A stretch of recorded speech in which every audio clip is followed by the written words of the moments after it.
సంపూర్ణ కార్తీక మహాపురాణము రెండవ రోజు పారాయణము తృతీయాధ్యాయము. బ్రహ్మర్షి అయిన శ్రీ వశిష్ఠ మహర్షి రాజర్షి అయిన జనకునికి ఇంకా ఇలా చెప్పసాగాడు. రాజా, స్నానదాన జప తపాలలో దేవినిగాని ఈ కార్తీక మాసంలో ఏ కొద్దిపాటిగా ఆచరించినప్పటికీ కూడా అది అక్షయమైన ఫలాన్నిస్తుంది. ఎవరైతే సుఖలలాసులై శరీర కష్టానికి జడిసి కార్తీక వ్రతాన్ని ఆచరించరో అటువంటి వాళ్ళు 100 జన్మలు కుక్కలుగా పుడతారు. స్లో పౌర్ణమ్యాం కార్తీకేమాసి స్నానాందీస్తు నాచరన్ కోటి జన్మసు చండాలయోనో సంజాయతే నృప శ్లోకం క్రమాద్యోనో సముత్పన్నో భవతి బ్రహ్మరాక్షసః అదాహరం మమ్మితిహాసం పురాతనం. భావం: కార్తీక పౌర్ణమి నాడు స్నానదాన జపోపవాసాలలో ఏ ఒక్కటి కూడా ఆచరించని వాళ్ళు 1,000,000 పర్యాయాలు చండాలపు యోనులలో జన్మించి తుదకు బ్రహ్మరాక్షసులుగా పరిణమిస్తారు. ఇందుకు ఉదాహరణంగా ఒక గాథను చెబుతాను విను. తత్వనిష్ఠోపాఖ్యానము. అతి పూర్వకాలంలో ఆంధ్రదేశంలో తత్వనిష్ఠుడనే బ్రాహ్మణుడు ఉండేవాడు. సకల శాస్త్ర పారంగతుడు, అసత్యములను పలుకనివాడు, అన్ని భూతముల యందును దయాళువు, తీర్థాటన ప్రియుడు అయిన ఆ విప్రుడు ఒకానొక తీర్థయాత్ర సందర్భముగా ప్రయాణిస్తూ మార్గమధ్యములో గోదావరి తీరానగల ఒకానొక ఎత్తైన మర్రి చెట్టు మీద కారు నలుపు కాయఛాయ గలవాళ్లు, ఎండిన డొక్కలు కలవాళ్లు, ఎర్రని నేత్రములు గడ్డములు కలవాళ్లు, గ్రుచ్చబడిన ఇనుపతీగలకు మల్లె పైకి నెక్కి ఉన్న తల వెంట్రుకలతో, వికృత వదనారవిందాలతో, కత్తులు కపాలాలు ధరించి సర్వజీవ భయంకరులుగా ఉన్న 3 బ్రహ్మరాక్షసులను చూశాడు. ఆ రాక్షసుల వలన భయము చేత ఆ మర్రి చెట్టు 4 వైపులా కూడా 12 మైళ్ల దూరంలో ఎక్కడా ప్రాణి సంచారమనేదే ఉండేది కాదు.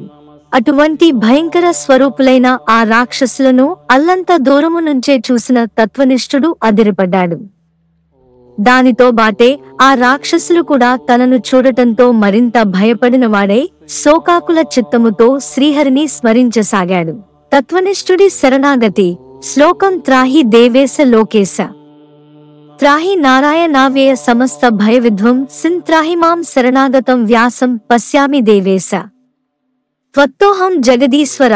అంటే దేవతలకు లోకాలకు కూడా యజమానివైన వాడా, నారాయణ, అవ్యయ, నన్ను కాపాడు, అన్ని రకాల భయాలను అంతము చేసేవాడా, నిన్నే శరణు కోరుతున్న నన్ను రక్షించు. ఓ జగదీశ్వర, నువ్వు తప్ప ఇంకొక దిక్కు ఎరుగని వాడను, నన్ను కాపాడు, రక్షించు అని ఎలుగెత్తి స్మరించుచు రాక్షస భయముతో అక్కడ నుంచి పారిపోసాగాడు. అతనిని పట్టి వధించాలనే తలంపుతో ఆ రాక్షసత్రయము అతని వెనుకనే పరుగెత్తసాగినది. రక్కసులా పారునికి చేరువవుతున్న కొద్దీ సాత్వికమైన విప్ర తేజస్సు కంటబడటం వలన, తెరిపి లేకుండా అతనిచే స్మరించబడుతున్న హరినామము చెవులబడుట వలన వెంటనే వారికి జ్ఞానోదయమైంది. అదే తడవుగా ఆ బాపనికి ఎదురుగా చేరుకొని దండ ప్రణామాలాచరించి అతనికి తమ వలన కీడు కలుగబోదని నమ్మబలికి, ఓ బ్రాహ్మణుడా, నీ దర్శనముతో మా పాపాలు నశించిపోయాయి అని పునః నమస్కరించారు. వారి నమ్రతకు కుదుటపడిన హృదయముతో తత్వనిష్ఠుడు, మీరెవరు? చేయరాని పనులు వేనిని చేయడం వలన ఇలా అయిపోయారు. మీ మాటలు వింటుంటే బుద్ధిమంతుల్లా ఉన్నారు. మరి ఈ వికృత రూపాలేమిటి? నాకు వివరముగా చెప్పండి. మీ భయబాధావళి తొలగే దారి చెబుతాను అన్నాడు. ద్రావిడుని కథ. పారుని పలుకులపై ఆ రక్కసులలో ఒకడు తన కథనిలా వినిపించసాగాడు. విప్రోత్తమా, నేను ద్రావిడుడను. ద్రవిడ దేశమందలి మందరమనే గ్రామాధికారినైన నేను కులానికి బ్రాహ్మణుడని అయినా గుణానికి కుటిలుడని, వంచనామయ వచః చమత్కారుడిని అయి ఉండేవాడిని. నా కుటుంబ శ్రేయస్సుకై అనేక మంది విప్రుల విత్తాన్ని హరించాను. బంధువులకు గాని బ్రాహ్మణులకు గాని ఏనాడూ పట్టెడన్నమైనా పెట్టి ఎరుగను. నయవంచనలతో బ్రాహ్మణ ధనాన్ని అపహరించడం చేత నా కుటుంబము నాతో సహా 7 తరాల వాళ్లు అధోగతుల పాలైపోయారు. మరణానంతరము దుస్సహమైన నరకయాతనలు అనుభవించి చివరికిలా బ్రహ్మరాక్షసుడనయ్యాను. కృపాయత్త చిత్తుడవై నాకు ముక్తినిచ్చే యుక్తిని చెప్పు అన్నాడు. ఆంధ్రదేశీయునిగాదా రెండవ రాక్షసునిలా విన్నవించుకోసాగాడు. ఓ పవిత్రుడా, నేను ఆంధ్రుడను. నిత్యము నా తల్లిదండ్రులతో కలహించుచు వారిని దూషించుచు ఉండేవాడిని. నేను నా భార్యాపిల్లలతో మృష్టాన్నాన్ని తింటూ తల్లిదండ్రులకు మాత్రం చద్దికూటిని పడవేసేవాడిని. బాంధవ బ్రాహ్మణ కోటికేనాడు ఒక పూటైనా భోజనము పెట్టక విపరీతముగా ధనార్జన చేసి ఆ కావరముతో బ్రతికేవాడిని.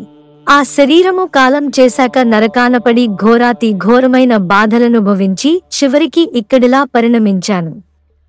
ఆ ద్రావిడునికి వల్లనే నాకు కూడా ముక్తి కలిగే దారిని బోధించుము అని అన్నాడు. పూజారి కథ. అనంతరం మూడవ రాక్షసుడు ముందరకు వచ్చి ఇలా మొరపెట్టనారంభించాడు.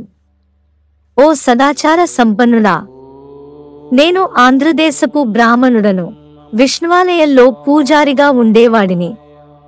కాముకుడను, అహంభావిని, కఠినవచస్కుడని అయిన నేను భక్తులు స్వామివారికి అర్పించే కైంకర్యాలన్నిటినీ వేశ్యలకు అందచేసి విష్ణు సేవలను సక్రమముగా చేయక గర్వముతో తిరిగేవాడిని. తుదకు గుడి దీపాలలో నూనెను కూడా హరించి వేశ్యలకు ధారపోసి వారితో సంభోగ సుఖములనుభవించుచు పాపపుణ్య విచక్షణ రహితుడనై ప్రవర్తించేవాడిని. ఆ నా దోషాలకు ప్రతిఫలంగా నరకమును చవిచూసి అనంతరము ఈ భూమిపై నానావిధ హీన యోనులలోనూ నానా నీచ జన్మలను ఎత్తి కట్టకడికి బెట్టిదైన బ్రహ్మరాక్షసునిగా పరిణమించాను. ఓ సదాయుడా, నన్ను మన్నించి మరలా జన్మించే అవసరం లేకుండా మోక్షాన్ని పొందే మార్గాన్ని ప్రవచించవయ్యా అని ప్రార్థించాడు. బ్రహ్మరాక్షసులు ఉత్తమ గతి పొందుట తమ తమ పూర్వ భవకృత మహాగరాశికి ఎంతగానో పశ్చాత్తాప పడుతున్న ఆ రక్కసులకు అభయమిచ్చి, భయపడకండి, నాతో కలిసి కార్తీక స్నానానికి రండి, మీ సమస్త దోషాలు నశించిపోతాయి అని చెప్పి వారిని తన వెంట బయలుదేరదీశాడా బ్రాహ్మణుడు. అందరూ కలిసి కావేరీ నదిని చేరారు. అక్కడ తత్వనిష్ఠుడు బ్రహ్మరాక్షసుల నిమిత్తమై సంకల్పం చేసి తాను స్వయముగా ముందు స్నానం చేసి పిమ్మట రక్కసుల చేత కూడా స్నానం చేయించాడు. అనంతరము శ్లోకం అముకానాం బ్రహ్మరాక్షసత్వ నివారణార్థం అస్యాం కావేర్యాం ప్రాతః స్నానమహం కరిష్యే అనే సంకల్పములతో అతడు విధి విధానముగా స్నానం చేసి తత్ఫలాన్ని బ్రహ్మరాక్షసులకు ధారపోయగా వారు విగతదోషులు దివ్యవేషులు అయి తక్షణమే వైకుంఠానికి ప్రయాణమయ్యారు. విదేహరాజా, అజ్ఞానము వలన కాని మోహ ప్రలోభావల వలన గాని ఏ కారణము చేతనైనా గాని కార్తీక మాస సూర్యోదయ కాలాన కావేరీ నదిలో స్నానమాచరించి విష్ణువును పూజించిన వాళ్లకు నిస్సందేహముగా 10,000 యజ్ఞాలు చేసిన ఫలము కలుగుతుంది. అందువల్ల ఏదో ఒక ఉపాయం చేసైనా సరే కార్తీకంలో కావేరీ స్నానమును తప్పకుండా చేయాలి. కావేరీలో సాధ్యము కాకపోతే గోదావరిలోనైనా మరెక్కడైనా సరే ప్రాతః స్నానం మాత్రం చేసి తీరాలి. అలా ఎవరైతే కార్తీక దామోదర ప్రీతిగా ప్రాతః స్నానము చేయరో వాళ్ళు 10 జన్మలు చండాలపు యోనులలో పుట్టి అనంతరము ఊరపందులుగా జన్మిస్తారు సుమా. కాబట్టి ఎటువంటి మీమాంసతోటి నిమిత్తం లేకుండా స్త్రీలుగాని పురుషులుగాని కార్తీక మాసంలో తప్పనిసరిగా ప్రాతః స్నానం ఆచరించాలి. చతుర్థాధ్యాయము. జనకుడు అడుగుతున్నాడు, హే బ్రహ్మర్షి, నువ్వింతవరకు కార్తీక మహాత్మ్యాన్ని అసాధారణ ధోరణిలో చెప్పావు. అయితే ఏ సంకల్పంతో ఈ వ్రతం ఆచరించాలో, ఏ దానాలు చేయాలో కూడా తెలియజేయి. వశిష్ఠ ఉవాచ, అన్ని పాపాలను మన్ను చేసేది, పుణ్యాలను అగణ్యాలుగా మార్చేది అయిన ఈ కార్తీక వ్రతానికి ఫలానా సంకల్పము అనేది హాస్యాస్పదమైన విషయము. ఈ కార్తీక వ్రతం ఆచరించడం వలన నశించనంతటి పాపం అనేది ఇంకా ఈ ప్రపంచంలో పుట్టనే లేదు. అందువల్ల వ్రత ధర్మాలను తత్ఫలాలను చెబుతాను విను. కార్తీక మాసపు సాయంకాలము శివాలయములో దీపారాధన చేయడం వలన అనంతమైన ఫలము వస్తుంది. శివాలయ గోపుర ద్వారా శిఖరాలయందుగాని శివలింగ సన్నిధినిగాని దీపారాధన చేయడం వలన అన్ని పాపాలు అంతరించిపోతాయి. ఎవరైతే కార్తీకములో శివాలయములో ఆవునేతితో గాని నువ్వుల నూనెతో గాని ఇప్ప నారింజనూనెలతో గాని దీప సమర్పణ చేస్తారో వాళ్ళు ధర్మవేత్తలవుతారు. ఆఖరికి ఆముదపు దీపానైనా సమర్పించిన వాళ్ళు అత్యంత పుణ్యవంతులవుతారు. కనీసము కాంక్షతో గాని నలుగురి నడుమ బడాయి కోసం గాని దీపాన్నిచ్చే వాళ్ళు కూడా శివప్రియులవుతారు. ఇందుకు ఉదాహరణగా ఒక చిన్న కథ చెబుతాను విను. కార్తీక దీపారాధన మహిమ. పూర్వము పాంచాల దేశాన్ని పరిపాలించే మహారాజొకడు కుబేరుని మించిన సంపద కూర్చుకుని ఉన్నా కుమారులు లేని కారణంగా కృంగిపోయిన వాడై కురంగపాణికే తపస్సుకు కూర్చున్నాడు. మధ్యకాలంలో అటుగా వచ్చిన పిప్పలుడనే ముని అతని తపస్సుకు కారణమడిగి తెలుసుకుని, ఓ రాజా, ఈ మాత్రపు కోరికకు తపస్సుతో పని లేదు. కార్తీక మాసములో శివప్రీతిగా వ్రతమాచరించి బ్రాహ్మణులను దీపదాన దక్షిణలతో సంతోషపెట్టు. అలా చేస్తే నీకు తప్పక పుత్రక సంతానము కలుగుతుందని చెప్పాడు. ఋషి వాక్యమును శిరోధార్యముగా తలచి ఆ పాంచాలుడు తన పట్టణము చేరి కార్తీక వ్రతమాచరించి శివప్రీతికే బ్రాహ్మణులకు దీపదానములను చేశాడు. తత్ఫలముగా మహారాణి నెల తప్పి యుక్తకాలములో పురుష శిశువును ప్రసవించింది. రాజదంపతులు ఆ శిశువుకి శత్రుజిత్తు అని పేరు పెట్టారు.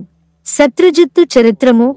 ఆ శత్రుజిత్తు దినదిన ప్రవర్ధమానుడై పెరిగి యువకుడై వీరుడై వేశ్యాందనా లోలుడై అప్పటికి తృప్తి చెందక పరస్త్రీరక్తుడై యుక్త విచక్షణ నాస్తికుడై శాస్త్ర ధిక్కారియే వర్ణసంకర కారకుడై హితవు చెప్పవచ్చిన వారిని చంపుతానని బెదిరించుచు స్వేచ్ఛాచారియై ప్రవర్తింపసాగాడు. అటువంటి సందర్భంలో సౌందర్యరాశి సింహమధ్యమ అరటి దోనల వంటి తొడలు గలది, పెద్ద పెద్ద పిరుదులు కుచాలు కన్నులు కలది, చిలుకవలే చక్కని పలుకులు గలది అయిన ఒక బ్రాహ్మణ పత్ని తారసిల్లింది. శత్రుజిత్తు ఆమె పట్ల మోహితుడయ్యాడు. అనుపమాన సౌందర్య శౌర్య తేజో విరాజితుడైన ఈ యువరాజు పట్ల ఆ బాపనిది కూడా మోజుపడినది. తత్కారణముగా ఆమె రోజూ రాత్రి తన భర్త నిద్రపోగానే సంకేత స్థలంలో రాజకుమారుని కలిసి సురత క్రీడలలో సుఖించేది. రంకు బొంకు దాగువుగదా. ఏదో విధంగా ఈ సంగతి ఆ బాపని దాని భర్తకు తెలిసిపోయినది. అది మొదలు అతనొక కత్తిని ధరించి ఈ రంకు జంటను ప్రత్యక్షంగా చూసి వారి గొంతులుత్తరించాలని తిరుగుతున్నాడు. మహాకాముకురాలైన జారినిగాని ఆ శత్రుజిత్తుగాని ఈ సంగతి ఎరుగరు.